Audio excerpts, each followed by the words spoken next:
Hello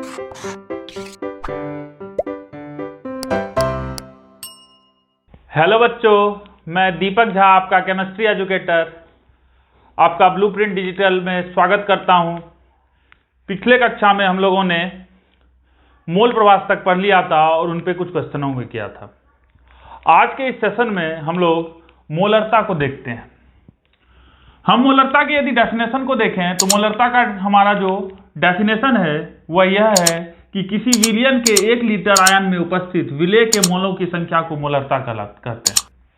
मतलब हमारे पास यदि 1 लीटर सॉल्यूशन है तो उसमें विलेय के मोलों की संख्या कितनी उपस्थित है, यदि इसको हमको दर्शाना हो तो इसको हम लोग क्या बोलेंगे, मोलरता बोलेंगे। तो हमारा यहां से मोलरता का डेफिनेशन जो है वो क्या हो जाएगा, मोलरता यदि लिखेंगे, मोलरता इक्वल टू विलेय के मोलों की संख्या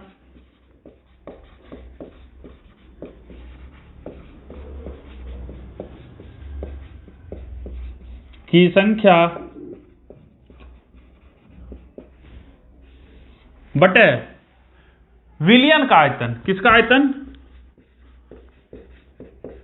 विलयन का आयतन। और ध्यान रखना है यहां जो आयतन हो वह हम लोग लीटर में लेंगे। अब देखिए, हम एक फॉर्मूला जानते हैं बचपन के क्लास से, यदि हमको मोलों की संख्या निकालनी हो, मोलों की संख्या,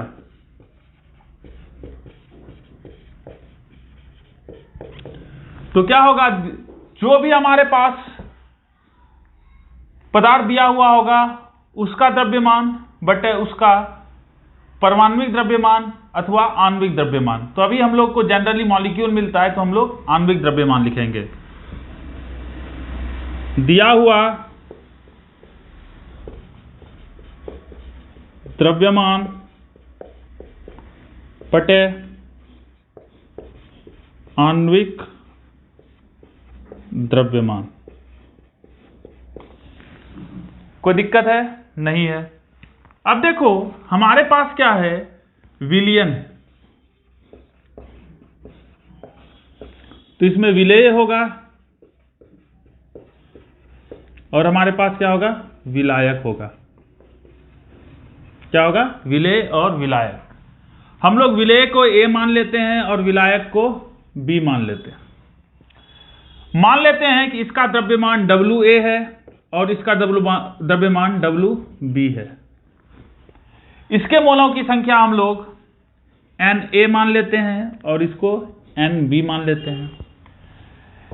इसका जो हमारा द्रव्यमान है, इसका जो मोलर द्रव्यमान, विलेय का मोलर द्रव्यमान है, उसको हम लोग Ma मान लेते हैं और इसको Mb मान लेते हैं। तो देखो मोलों की संख्या क्या हो जाएगी। अब हम लोग यदि विलेय के मोलों की संख्या निकालें तो क्या हो जाएगा, विलेय के मोलों की संख्या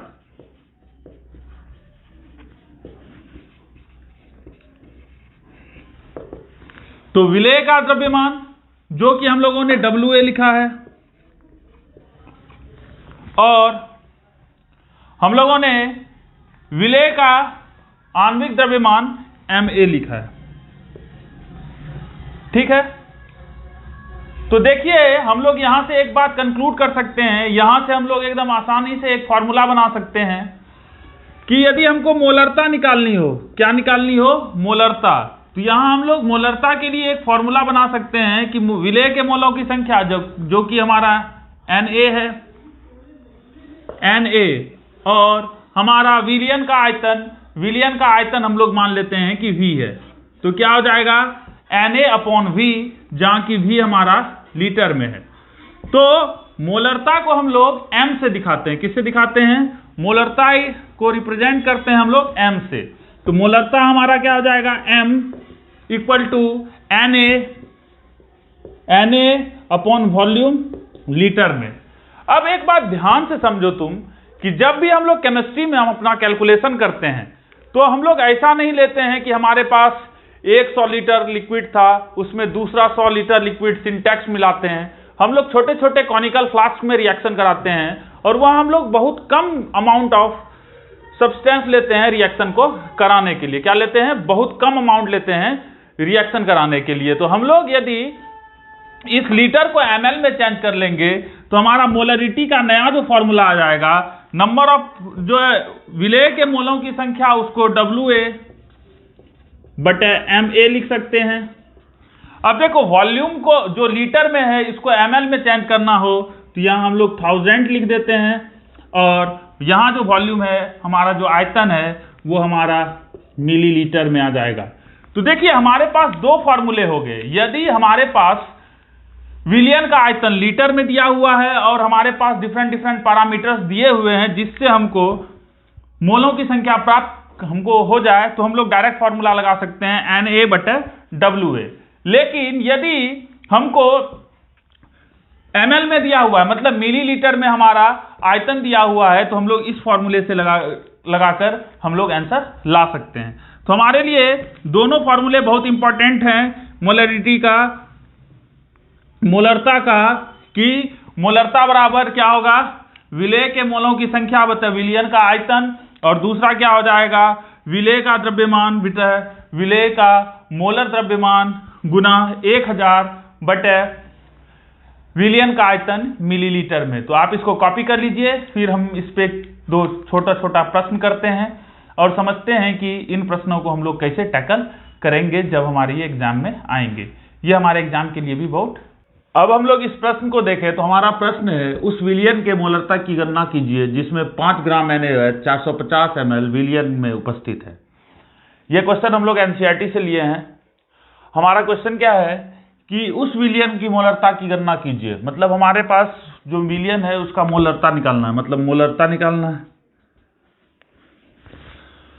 जिसमें 5 ग्राम NaOH क्या है? 5 ग्राम NaOH 450 ml विलियन में उपस्थित है। तो देखिए यहां जो NaOH दिया हुआ है ये क्या है? हमारा विलेय, मतलब विलेय का द्रव्यमान दिया हुआ है, विलेय का द्रव्यमान जिसको हम लोग WA मानते हैं, वो कितना दिया हुआ है? 5 ग्राम। अब देखिए अगला चीज क्या दिया हुआ है? विलियन का आयतन। तो विलयन का आयतन विलियन का आयतन कितना दिया हुआ है? 450 ml। अब देखिए यदि हम लोग मोलरता का फॉर्मूला लिखें तो मोलरता इक्वल टू क्या था? विलेय का द्रव्यमान बटे विलेय का आणविक द्रव्यमान इंटू 1000 बटे विलेय का आयतन ml में। तो हमारे पास जो प्रश्न है इसमें हमारा जो फॉर्मूला है उसमें Ma गायब है, तो हम लोग क्या निकाल लेते हैं? विलेय का आणविक द्रव्यमान। क्या निकालते हैं? विलेय का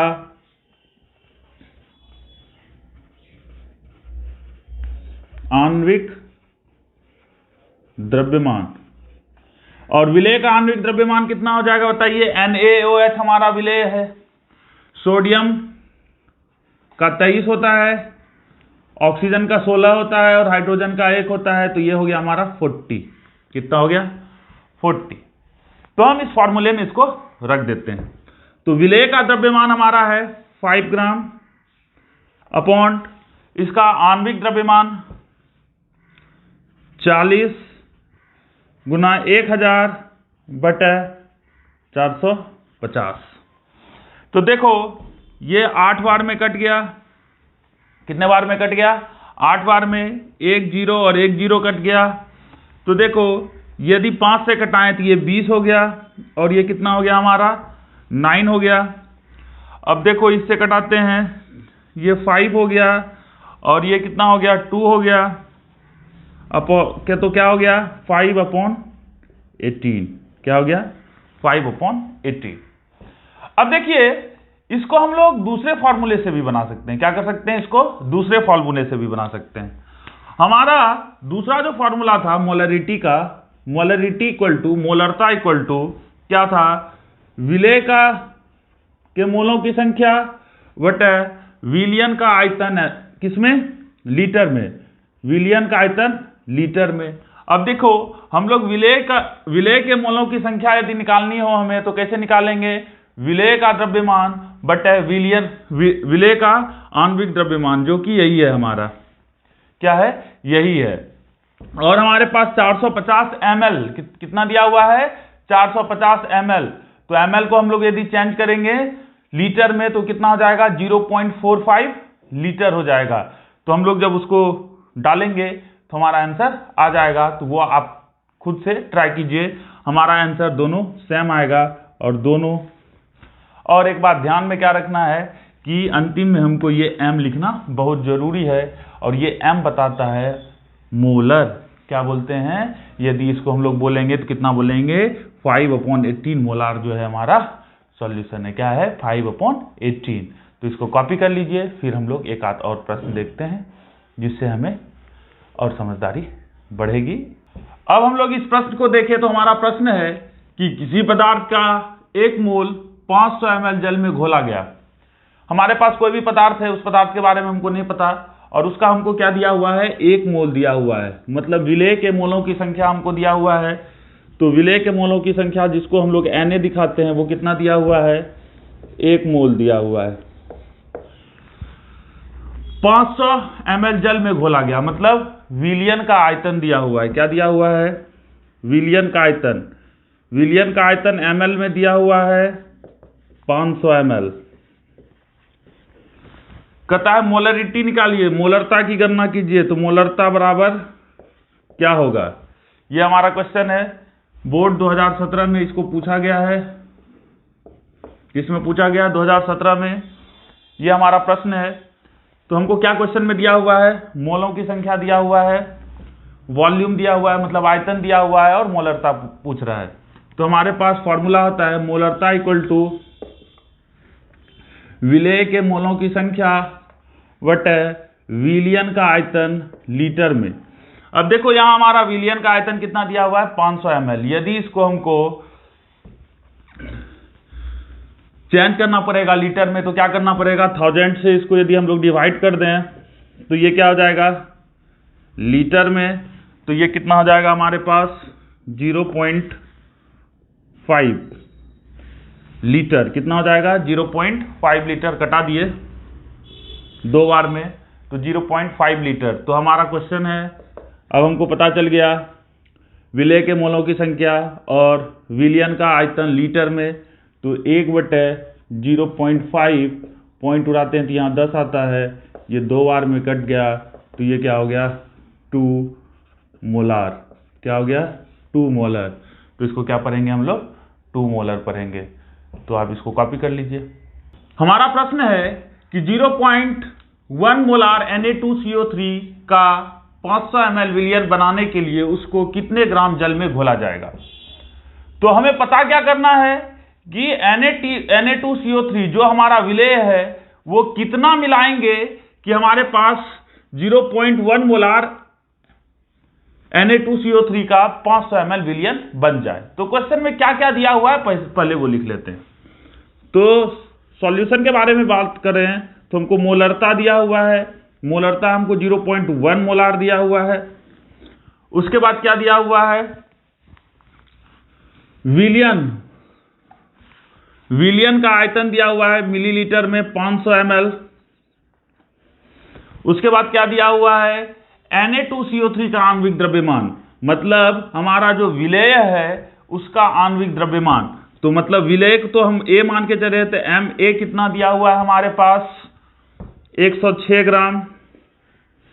और हम को निकालना क्या है, वेट ऑफ विलेय। विलेय क्या है हमारे पास, Na2CO3 की Na2CO3 कितना मिलाएंगे, इसका वेट हमको पता करना है। तो हमारे पास मोलरिटी का एक फॉर्मूला होता है, मोलरिटी का क्या, विलेय का द्रव्यमान बटे विलेय का आणविक द्रव्यमान इंटू 1000, और वॉल्यूम आयतन जो लेना है वो मिलीलीटर में लेना है। तो देखो हमको मोलरिटी पता है 0.1 इक्वल टू, हमको WA निकालना है तो WA को WA लिख देते हैं। Ma हमारा 106 है, 1000 बटे ml में हमारा आयतन लेना है 500 ml। तो ये भैया 2 बार में कट गया। ये कितने बार में कट गया? 53 बार में कट गया। तो WA यदि हमको निकालना हो, क्या निकालना हो? WA निकालना हो तो वो क्या हो जाएगा? 0.1 इंटू 53 जो हो जाएगा 5.3 ग्राम। मतलब हमको यदि 0.1 मोलार Na2CO3 का 500 ml विलयन बनाना है तो हमको कितना ग्राम Na2CO3 सोडियम बाइकार्बोनेट कितना डालना पड़ेगा? 5.3 ग्राम, 5.3 ग्राम। तो आपको होप समझ में आया होगा, इसको कॉपी कर लीजिए। अब हम लोग देखते हैं कि हमारे पास 2 भिन्न भिन्न विलयन है और दोनों का मोलरिटी भिन्न भिन्न दिया हुआ है। मान लेते हैं इसका मोलरिटी M1 है और इसका मोलरिटी M2 है। कहता है कि इन दोनों को मिला दिए हम लोग किसी एक नए कंटेनर में, तो यहां जो हमारा नया जो सॉल्यूशन बना, हमारा जो नया विलयन बना, इसका हमको मोलरिटी निकालना है। Molarity of the resulting solution, हमारा जो बना उसका मोलरिटी निकालना है। तो देखिए इसका मोलरता हम लोग M1 मान लेते हैं और इसका वॉल्यूम जो है आयतन V1 मान लेते हैं।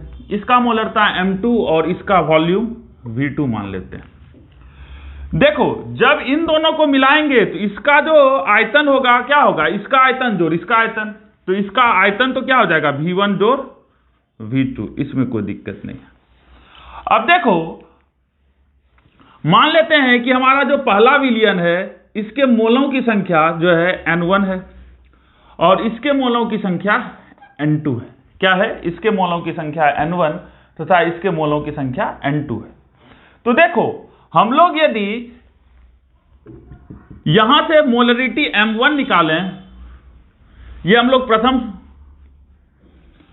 ये हमारा पहला सॉल्यूशन है और ये हमारा दूसरा सॉल्यूशन है। तो पहले सॉल्यूशन के लिए, पहले विलयन के लिए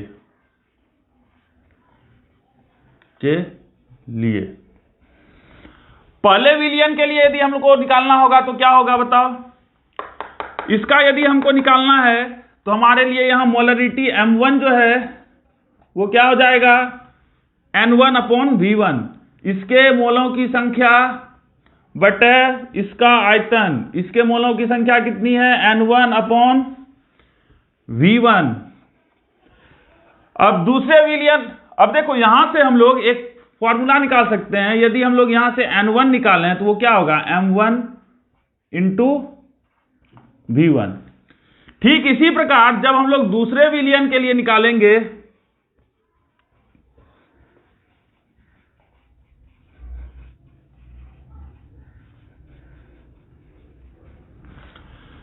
तो दूसरे विलयन के लिए क्या हो जाएगा? N2 जो होगा ये M2 इंटू V2 हो जाएगा। अब क्या बोला गया है कि इन दोनों को मिला के यहां हमारा जो है ये हमारा रिजल्टिंग सॉल्यूशन है। इसका हमको क्या निकालना है? मोलरता निकालना है। तो देखो मोलरता कभी भी निकालते हैं तो क्या निकालते हैं कि विलय के मोलों की संख्या बटे विलयन का आयतन। अब देखो ये मोल भी इस दूसरे सॉल्यूशन का भी मोल इसमें आ गया, इसके भी सॉल्यूशन का मोल यहां आ गया। तो यहां का जो टोटल मोल होगा वो क्या हो जाएगा? इसमें जितने मोल हैं वो कितने हैं? M1 V1 और इसमें मोल कितने हैं? M2 V2। अब देखो हमको मोल का संख्या इस विलयन का पता चल गया, इसका आयतन पता चल गया। तो हम लोग मोलरिटी ऑफ रिजल्टिंग सॉल्यूशन, मतलब ये जो हमारा सॉल्यूशन नया बना, इसका यदि हमको मोलरता निकालना होगा तो वो क्या हो जाएगा? M1 V1 plus M2 V2 but इसका आयतन जो कि है V1 जोड़ V2। तो हमारे पास एक नया फॉर्मूला आएगा। क्या? यदि हमको 2 विलयन दिया हुआ है और दोनों विलयन का हमको सांद्रण पता है और हम लोगों ने क्या किया? दोनों विलयन को किसी एक डब्बे में डाल दिया और हमको ये पूछा जाए कि हमारा जो नया विलियन बना उसका आयतन क्या है, तो उसके लिए हम लोग फॉर्मूला लगाएंगे m1v1 plus m2v2 upon v1 plus v2। यहां एक कंडीशन हमको ध्यान में रखना है कि ये दोनों जो विलियन हो ये आपस में रिएक्टिंग नहीं हो, मतलब ये दोनों आपस में अभिक्रिया ना करे। यदि ये आपस में अभिक्रिया करेंगे तो इसके लिए अलग कंडीशन हो जाएगा। हमको ध्यान में क्या रखना है कि ये दोनों जो विलियन हो वो आपस में अभिक्रिया ना करें। आप इसको नोट बना के भी लिख सकते हैं कि पहला विलियन तथा दूसरा विलियन आपस में अक्रिय हो, मतलब आपस में अभिक्रिया ना करे, तभी ये फॉर्मूला हमारा वैलिड होगा। आप इसको कॉपी कर लीजिए, फिर इस पे हम लोग कुछ प्रश्न को देखते हैं। हमारे पास एक छोटा सा प्रश्न है कि दो विलियन A तथा B को मिलाया गया। दोनों विलियन में विलेय की मोलरता क्रमशः 2 मोल तथा 3 मोल है तथा आयतन क्रमशः 5 लीटर तथा 10 लीटर है। नए विलियन की मोलरता की गणना कीजिए। तो देखिए हम लोगों ने तुरंत एक फॉर्मूला पढ़ा कि हमारा जो नए विलियन का मोलरता होता है वो क्या होता है, m1v1 plus m2v2 upon v1 plus v2। यहां m1 क्या है, पहले विलियन की मोलरता, v1 क्या है, पहले विलियन का आयतन, m2 क्या है, पहले विलियन का दूसरे विलियन का मोलरता, v2 क्या है, दूसरे विलियन का आयतन बटे v1 प्लस v2 क्रमशः दोनों विलियन का आयतन है। हमें प्रश्न में क्या दिया हुआ है, मोलरता दिया हुआ है। एक की मोलरता 2 मोल है तथा दो की मोलरता मोल नहीं m है और इसकी मोलरता 3m है और उसका आयतन 5 लीटर तथा 10 लीटर क्रमशः दिया हुआ है। मतलब हमको प्रश्न में m1 दिया हुआ है 2, m2 दिया हुआ है 3, v1 दिया हुआ है 5 लीटर और v2 दिया हुआ है 10 लीटर। हमको इस प्रश्न को बनाना है, तो हम लोग बनाते हैं। m1 2 इंटू 5 जोड़ 3 इंटू 10 बटे 5 जोड़ 10। आयतन दोनों का v1 और v2 हमें प्रश्न में दिया हुआ है। तो क्या हो गया, 10 जोड़ 30 बटे 15 क्या हो गया, 40 बटे 15, 8 और 3 8 बटे 3 मोलार। मतलब हम लोग यदि दो विलियन को मिलाएंगे और दोनों के यदि दो विलियन को मिलाने के बाद जो हमारा नया विलियन बनेगा और उसका यदि हमको मोलरता निकालना होगा तो हमको कुछ नहीं करना है, बस दोनों के मोलरता को उसके वॉल्यूम से मल्टीप्लाई कर देना है और टोटल वॉल्यूम से उसको डिवाइड कर देना है, तो हमारे पास उत्तर आ जाएगा। आप इसको जल्दी से कॉपी कर लीजिए, फिर हम लोग अगले प्रश्न पे जाते हैं।